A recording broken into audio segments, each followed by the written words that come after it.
This is an Eye on Annapolis special update. Well, we're up here in Odenton at the Piney Orchard Ice Rink, and I've got to admit that I've been really bad about this, but I just discovered the Maryland Black Bears hockey team about 2 months ago, and I wanted to find out about it. So we're here with the president of the organization, Robyn Remick, Coach Clint Mylymok, and spokesperson and director of communications. Yeah, media and relations manager. You know, the guy that gets beat up if something goes wrong. Exactly. That would be Colin MacCarthy. Yep. And thank you guys very much for taking some time today to talk with us. And you bet. Yeah, absolutely. Thanks for coming. Yeah, thanks for having us. I want to learn a little bit about what's going on here, and I guess probably the best thing to do is start with you, Robyn. I mean, you're the Grand Poobah. Yes, I think Poobah is gender neutral, so yeah.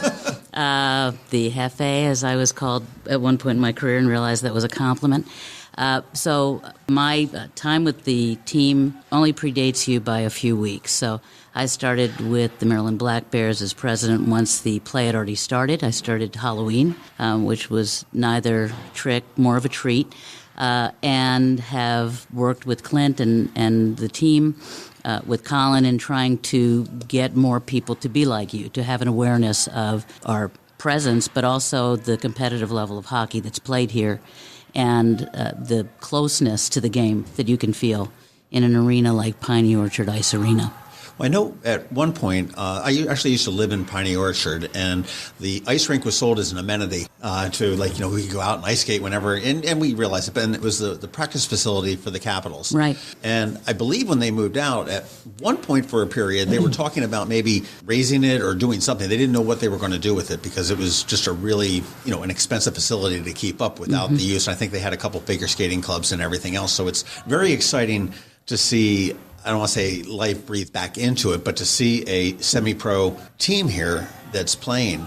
And the Maryland Black Bears are part of the NAHL, which That's is correct. North American Hockey League. Right. And where does that fit in the scheme of hockey? Well, I'd normally leave all of the hockey conversation to Clint, Okay, well, who has a much better idea of that. I can tell you where the league fits in here. Okay. And I think it really starts with our Black Bear Sports Group ownership, who bought interest in this arena, I guess 3 years ago. And they have a history of buying rinks that are in some disrepair and really, to your point, breathing life back into them. I think they're fairly local too, right? They're correct. Chevy Chase, yes. Yeah. Out of Chevy Chase, or Chevy, as we like to short. This is Piney, that's Chevy. We introduce them to each other sometimes. But I think it's been a mission of theirs to really find and bring hockey into communities. So in terms of what the Maryland Black Bears in the NAHL have done for this community is bring a higher sense and level of what hockey can be. I've been in sports management and marketing for a long time, and one Stanley Cup does not a hockey community make. Sure. It's this grassroots opportunity that we have here with over 300 hockey families that are in youth hockey to make something matter. And so when younger kids see our players on the ice, I've been, frankly, a little bit amazed in how much merchandise, Maryland Black Bears merchandise, we've sold. Because, parents will come in and buy themselves and their kids a matching jersey at $99 a pop. That's a commitment. That's great. Right. They're not just wearing it to bed or using it to wash a car. So we really do find that hockey at this level is absolutely the right fit for this community. Now, your background, from rumor has it that you came from like a Disney background. I did. I was with the Walt Disney Company for 14 years, some of it with Disney Channel, Disney Networks, distribution, and then with ESPN. I mean, obviously, you've got to bring a little bit of that with you. 14 years with Disney, I mean, it's sort of brainwashed into you. You've got to bring Well, bring I hate to say brainwashed because I did go to a program to kind of rehab, but the biggest part of it that means the most to me, and that we really try as a whole team, and that's on the coaching side and on the business side, is what our mission statement is and was at ESPN, which is to serve the sports fan. So everything that I concentrate on is making the experience that our fans have here something that not only will they come back for, but they'll bring a friend with them.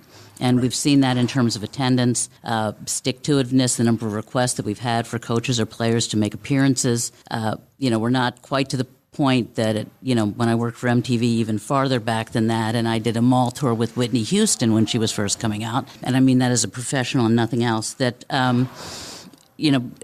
not everyone knew who she was. When we first introduced Miley Cyrus, she was that girl from Hannah Montana. Sure. So you have to start at the beginning, and here we're a little bit more focused on the program as a whole and how individual players can fit in, and then what they can give back to the community.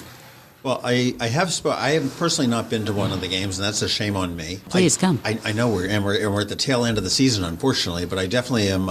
If I don't get up before this season, it's on my list for next season. But I have talked to a couple of people that have been there, and they've just come out raving with it. And it's very similar to what I find is any minor league type of an experience, because, and this will sound horrible, but you don't have the Cal Ripkens or the Manny Machados or the Ray Lewises or the Ovechkins, to pull in the crowd. Okay, so it's got to be a little bit about the experience. And I was looking at the sign downstairs. It was like all you can eat and drink hockey for $20. So for a ticket for a game and all your sodas and lots of pasta. It's pasta that you can eat all you care to eat. That's a fantastic night out. Right. Now, are all of your games at night? Yes, okay. They're all, and mostly starting at 7:45 p.m. Friday and Saturday night. Our players are amateurs. They're not paid to play. They live with local families in the community. The billet houses, as they're called, and fantastic. I had to change my idea of what billet was because I had a different definition in my head when I came. But it's almost like bringing in a foreign exchange student for a year.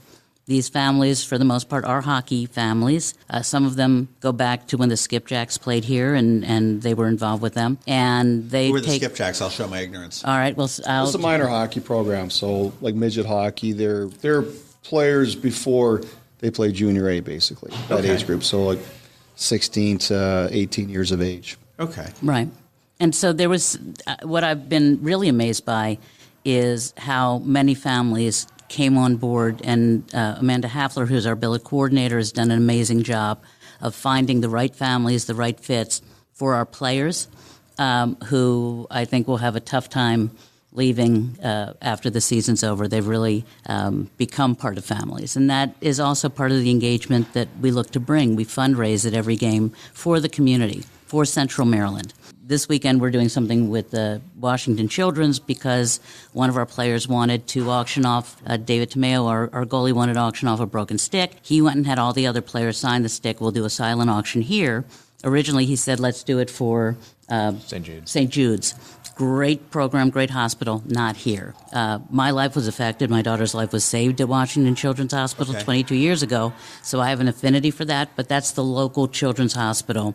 And he was on board with it, and we had players attend a breakfast with Colin when they did their kickoff. So the involvement and how much we never want to take more than we're giving back. I would say that's another part of what, kind of the Disney culture evolves into. Well, for those that don't know, that the Piney Orchard Ice Rink is in the heart of the Piney Orchard community up in Odenton. The easiest way to get there is either to come down 175 from Route 3 or walk Chapel Road from Route 3. You want to head west, I guess, is the direction if they're not so there, to Piney Orchard Parkway, take a left, and it's just past like the Food Lion and all that on the left. I was telling people the other day, do you know where the Food Lion is? Keep going. Yeah. We actually have a lot of fans who walk here because we're in a suburb. Basically, there are a lot of townhomes and single-family homes. Fort Meade has been a real good partner to us. We did I know the activity trail for Piney Orchard does go right in, sort of on the backside of the rink, and connects to the rest of the community as well.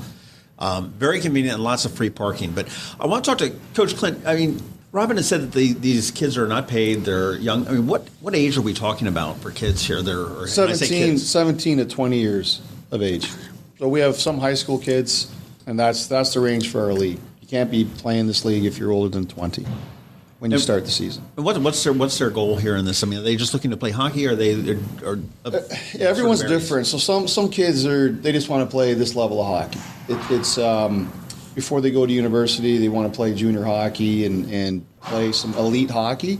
And there's kids, their goal is the NHL. They all want to play, or just play some form of pro hockey, and most of them want to play college hockey. And that's what we look for here, kids that are driven to play at the next level. So when we say we're preparing you for the next step of your hockey career, that means college.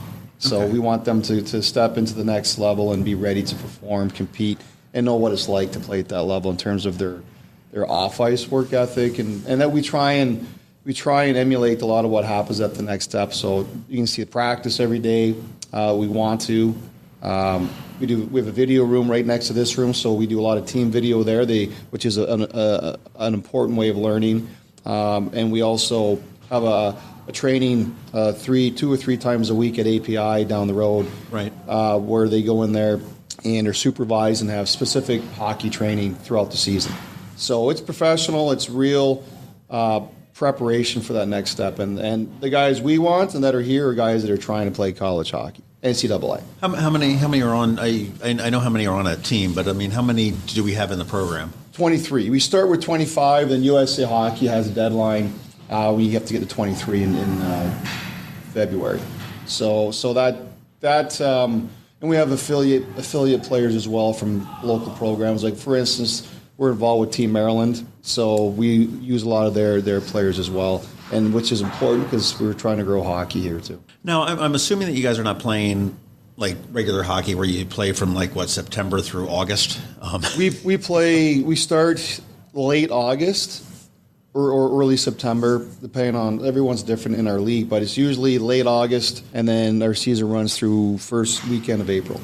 So okay. It's a lot of work, and we talk about these guys are part of this area and this community. They really are, like, they're here.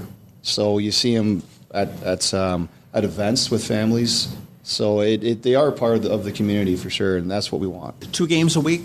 Yep. And it's always Fridays and Saturdays? Our league is great that way, where they try not to have weekday games. They want families here, and I think for attendance is most likely to be a bit easier for someone to go, you know what, Friday's a good day to go, or Saturday, as opposed to it's Tuesday night, it's a busy week. It's tougher to get people, and I've been in leagues where they had weekday games, and those were games you try and stay away from. So this league has done a good job of saying Friday, Saturday, and some Sunday.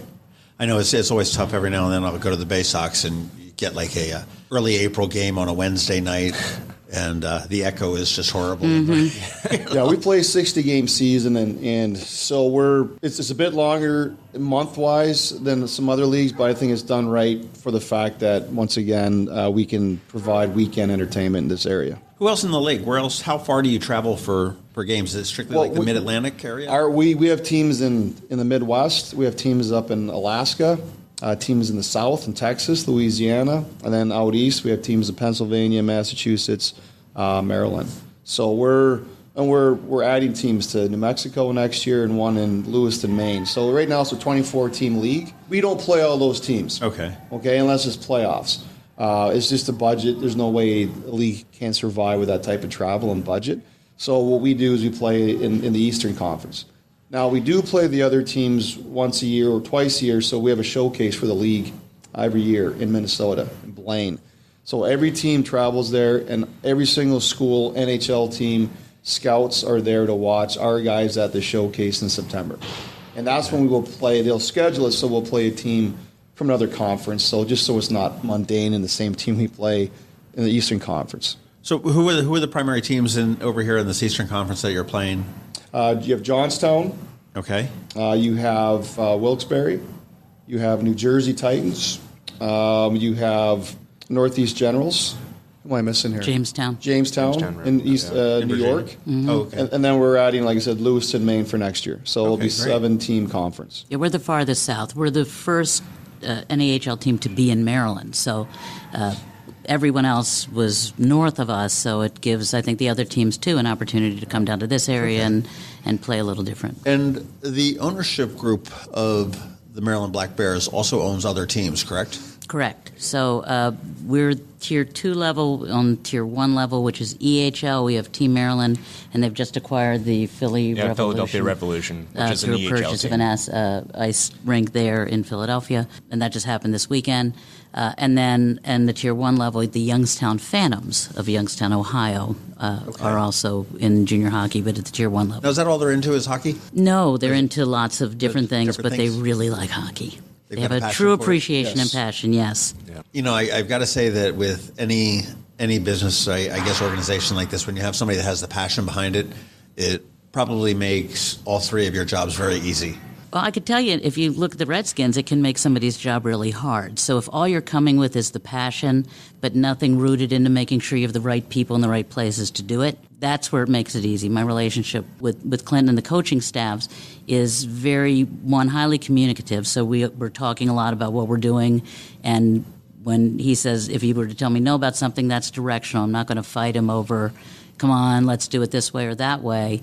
He knows his side of the business, and I both respect and appreciate that. And I think he gives me the same opportunities and leeway in how we're trying to build a program that is mind, spirit, and body. That a lot of these young men are looking to go to college. So if they're having trouble with an online class, or they are having issues with how they're looking at colleges, they'll speak to both of us. Because we both are coming from it towards the same direction, which is to get the best outcome for the player. Right.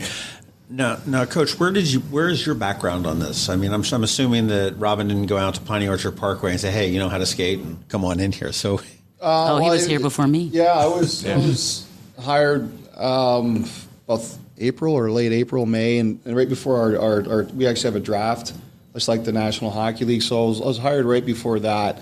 And it was a late start. They were awarded the team late. You know, as far as my background, they contacted me through just connections. It's all connections. Like most jobs in life, how do you get a job is through someone knows someone that threw your name into the hat. And they just called me out of the blue. I have experience at this level. I was in Notre Dame in Canada, which is it's a world-renowned hockey program for the amateur hockey. And so I was there for last 4 years, and before that, I was also involved in junior A hockey as well. So on the coaching level, yeah, on the coach level. But I've also worked in the professional level before I got into coaching on the business side. So when Robyn says he has an understanding and appreciates the off-ice stuff, I've been there. So I know what it's like to be in a program where coaches are tough to talk to, or won't communicate back, or they won't make their players available. So I've been there. I have an understanding of both sides, and know when to say no, and know that players are also your most important marketing tool. Players are your best recruiters when it comes to getting elite players or the next good players, and they're also your best salesmen for your program in terms of getting people into your stands.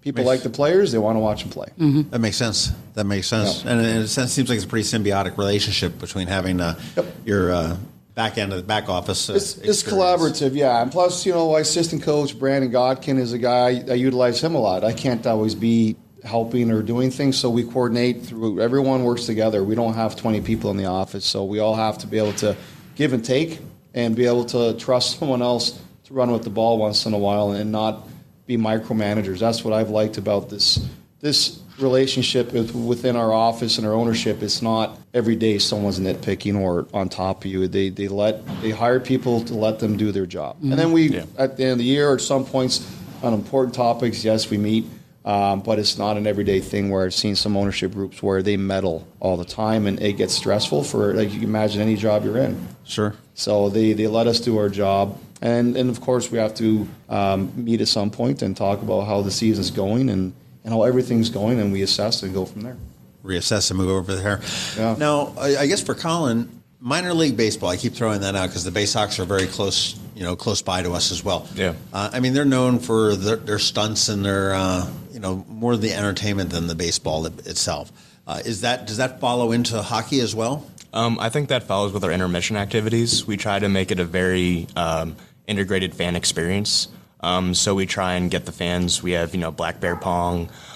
We have all these sorts of games where the fans can actually interact during intermission. So we also have a lot of the youth programs. They have interaction during the intermission activities. So we try to get the fans as engaged as possible during the game. And that comes during, the media timeouts. We have, gummy bear giveaways. We have all these T-shirt tosses. So basically, any way we can get the fans involved during the game is something we're trying to highlight and trying to improve on and going forward. And I imagine with the relative newness of the team, that will be growing and honed over the years, I guess, is it? Look, we have a great test and learn environment. We also get a tremendous amount of feedback from our fans, mostly because they have my email address and are very communicative, usually in a good way, in a very positive way in terms of, have you thought about this? our space is very limited. Sure. We have a very, I was talking to Colin because he has done some work for the Redskins, but the sidelines at FedEx Field are really narrow. Yeah, they're a little so you can't do a whole lot there. We have the same restrictions almost. I had one sponsor who wanted to do a climbing wall, which is a great idea if we had somewhere to put it. Right. Can it be outside? No. Okay, well, then I don't think that's really going to work. So baseball is wide open. Sure. And has a lot more area. They also have a lot more games. So the Bay Sox may play 70 home games versus our 30. So we try to do the right thing for our audience. We're very, very family friendly. There are other teams in the league that rely more on beer specials or other things that might be supported by a local casino. We've chosen not to do that.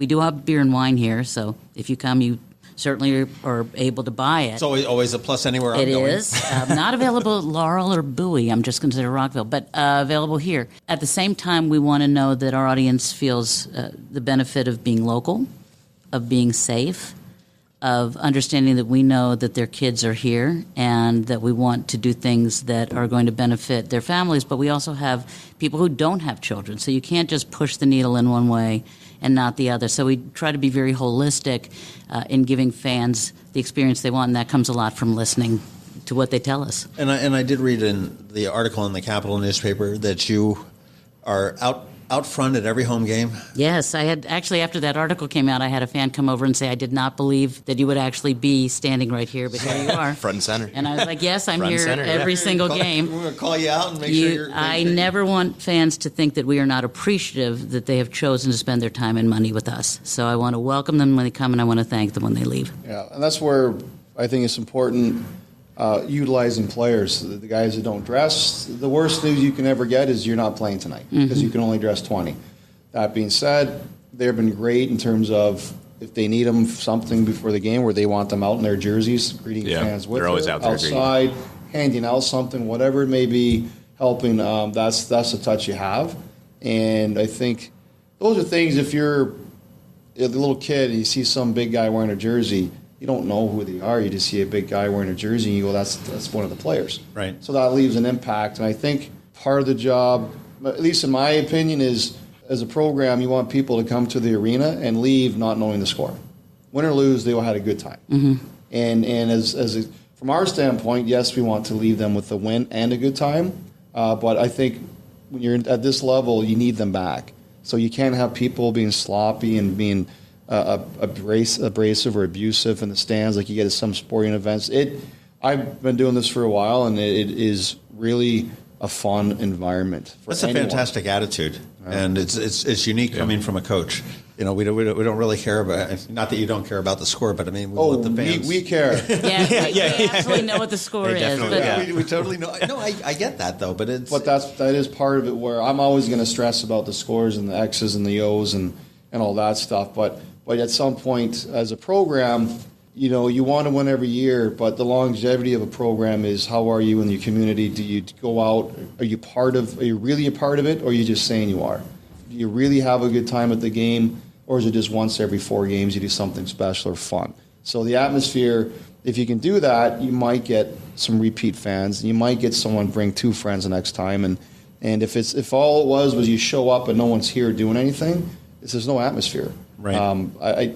The best games you can go to are ones you go, wow. And as a coach, there's been games where you go and watch. It's a boring game. There's nothing in the stands, and you leave just worried about the hockey side. And there's some games you love sitting there watching, going, these fans are nuts. Like, they're into it. They're loud. There's stuff going on. The whole, like Las Vegas, for instance. Yes, they made the Stanley Cup Finals. Do you think anyone would have cared if they didn't last year? No, because it's an unbelievable show they put on. So it's a microcosm of that. I think it's real important for any successful sports franchise. You need to win, be competitive, but you want to leave them wanting to come back because their kids had fun as well. Right. Well, you had mentioned that you're practice every day of the week. Does that go through the season? I mean, is this commitment a year-round commitment for these guys that are playing, or are they here for the season? Yeah, they're here for the season. So what will happen is we have a main camp, like main tryout, I guess, about a month before our fall camp. So, for instance, last year we were an expansion team. We had 8 teams. So we had 20 kids per team. 8 of them played in Rockville and tried out. We had to get that down to 30. So these are kids that we draft, kids that we had our eyes on. So we try and get the number to about 30 to 33 kids in our main camp in September. And before that, these kids, so you start at that point, they come back and train for a couple weeks, come back, come to main camp. We have to go from 30 to 25. So we have a couple exhibition games, have a training camp with just those 30 right here at Piney Orchard. Okay. And then you play your season. Now, after the season's done, most kids will go home, take 2 weeks off, just relax, recover, and then start training. Now, they're on their own. So they go home. We have kids from Minnesota, kids from Sweden, Switzerland, California. These kids are on their own in the off season. Now, when we meet with them at the end of the year, we go through what you need to work on. So they leave here going, my skating's got to get better, or I have to get stronger. So their job is to come back and impress us that they worked on these things if they want to play here next year. So you're giving them a list. We give them a blueprint. Like we explain to them, and we do this all year, by the way. Like we meet with players individually. It's an ongoing thing where you're developing their mind as well as them physically. So that the weight room is for the physical. The on ice is for structure and systems for your team, how you play the game, and then the video stuff is your mind as well. So what we do is we meet with them during the season and try and fix things right away. And then some things are quick. It's maybe structural, or you're not standing in the right place. Here is the video showing it, and then you show them again. They have to get better at it. And it's an ongoing assessment. We rate our players every game after practices. Who was good today, who was bad, who was indifferent. So we share this with the players. So when they leave, I always say, if you didn't know what your role was or understand your role, that's on you, because we put a lot of work in with these kids. And we explain to them, this is what our expectations are. This is you as a player. The hardest thing for a teenager, or for a lot of athletes, is self-assessment, or people, I guess. Sure, I think I'm the greatest at it. And then you're being told, here's some video proof you're not. It's a bitter pill. So the good employees and athletes in this world are ones that can take criticism and constructive criticism And build on it. and build it and go, you know what, I'm going to show him or her the next time I'm not making that same mistake, or I'm better. So we try and lead them the right way. There are some tough conversations there, but it's a bit of everything, really, and everyone's taught differently. But in the end, once the season's done, they're on their own. And we do call players, what are you doing? What are you working on? Some guys have their own skating coaches. So you have people in this area, other areas that train NHL players, college players, and junior hockey players, and they do we call it power skating lessons. So they work on their skating. Some work on different things that you need to do in hockey. So they skate all summer.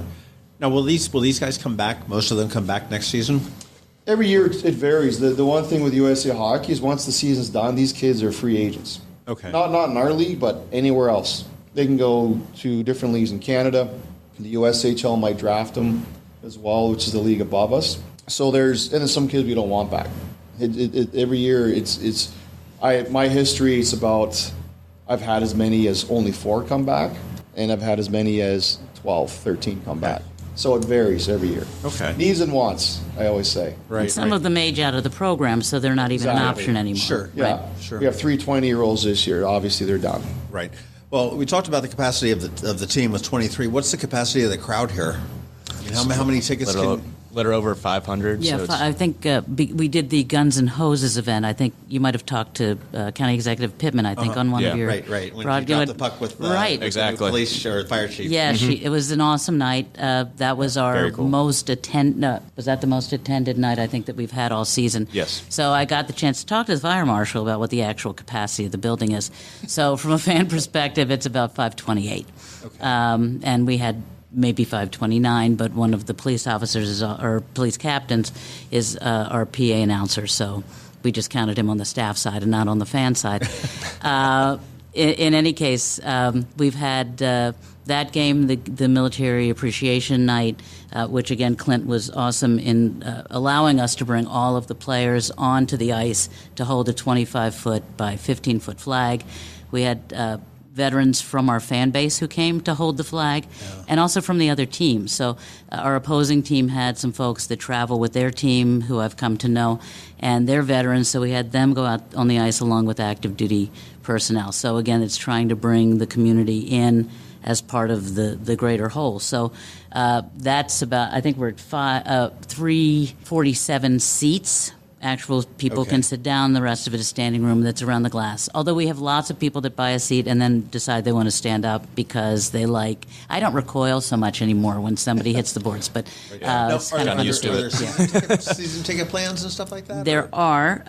The season ticket plan that went out last year, as the team was just getting started, was kind of a single all home games, and that was it. And so what we've done is we've listened to the fans and we've talked to some of the organizations, and so we'll have that. Certainly, you can buy all of our home games, and we know we have people who will.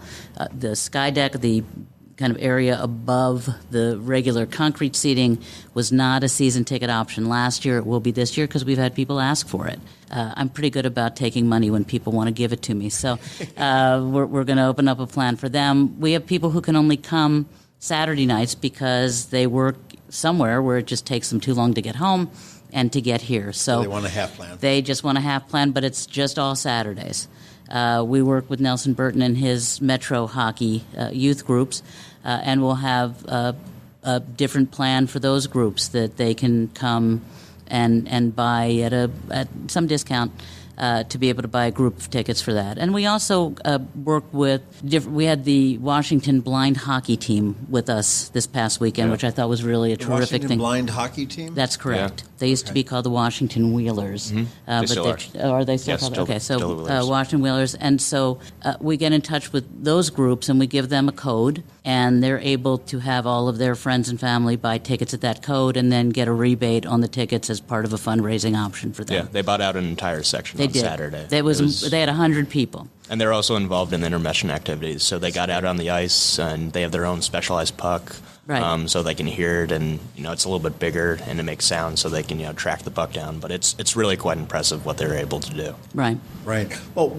I know we're getting to the end of your season here, but what's the best? I mean, if there's a local organization, a nonprofit that would want to get in on partnering with you guys, what's the best way to touch base with you, Colin, or with? Yeah, you can touch base with me, the info box or me. Yeah, or Robyn. You can just look at our website at the info. Both of our contact information is on the website. Okay. So if you contact Robyn or I, that's probably the best way to do it. Okay, and that website is MarylandBlackBears.com. MarylandBlackBears.com. As I like to say, yes, Maryland spelled out because, you just want to make sure it's not Dr. Black Bears getting all the questions. Black Bears. No, he was getting a lot of calls about hockey, and he kind of got angry about it. No, so Maryland spelled out blackbears.com, Yep.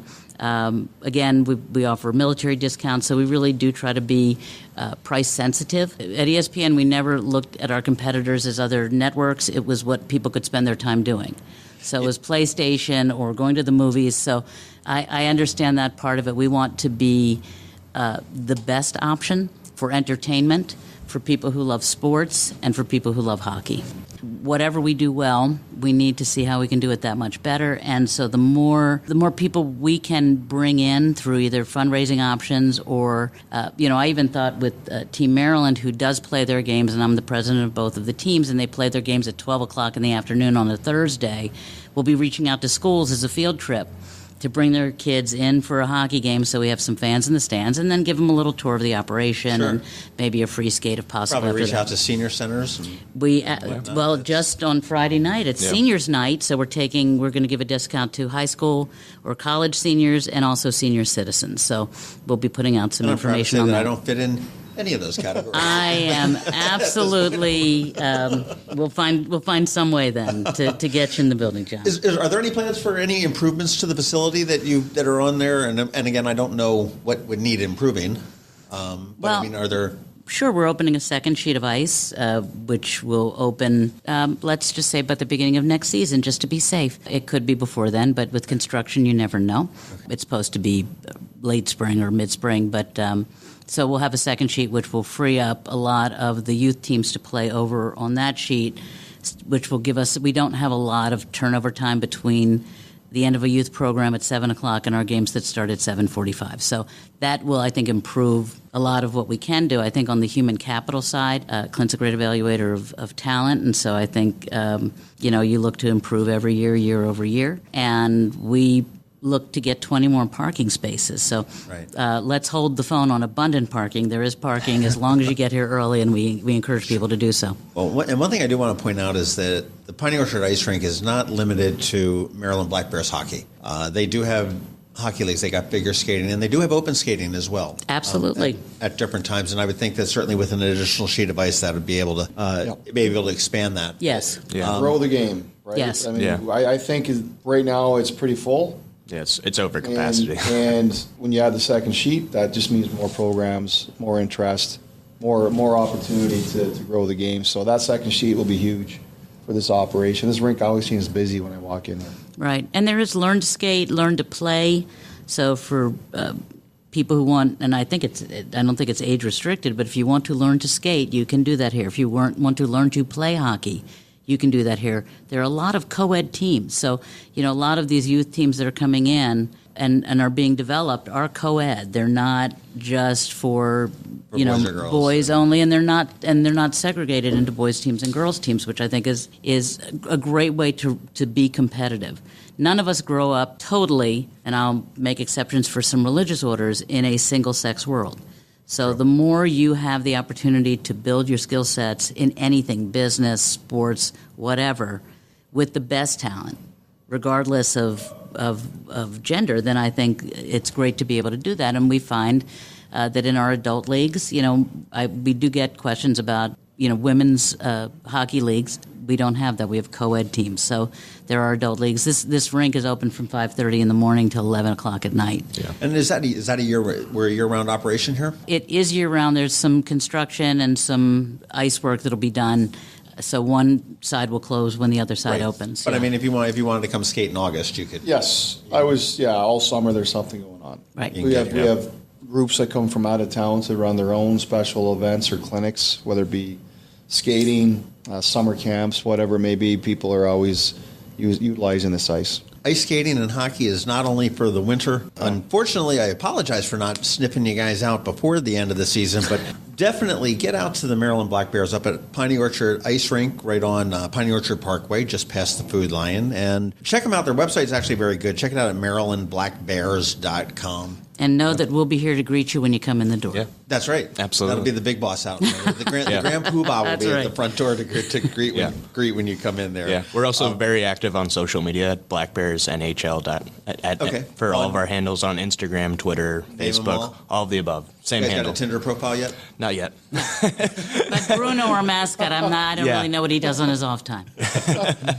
Hey, well, thank you very much. We've got Coach Clint Mylymok. We've got Colin MacCarthy, who is the Director of Communications, and Robyn Remick, who is the President. President? Just the President. General Manager? Nope. No? Clint gets to be the general manager. Clint I is get the to be the janitor. whatever needs to be done, I will. Yeah, all the above. I put signs into the frozen tundra one weekend when it was snowing, but we wanted to make sure we got our signs up so fans knew we were playing that night. Fantastic. Well, I am going to get out here in the next couple of weeks, catch one of your last few games. Thank you. I encourage everybody to do the same thing, Maryland Black Bears. And I see down the sign on there, it's $20 for hockey and all you can drink and all you can eat. And I might put you out of business. It's a challenge. Yeah, Thank you, we accept that challenge. This has been an update from Eye on Annapolis. Please visit us at eyeonannapolis.net. Follow us on Twitter at Eye on Annapolis. And be sure to subscribe to our daily news brief podcast, which is delivered every Monday through Friday to your phone or device at 7 a.m.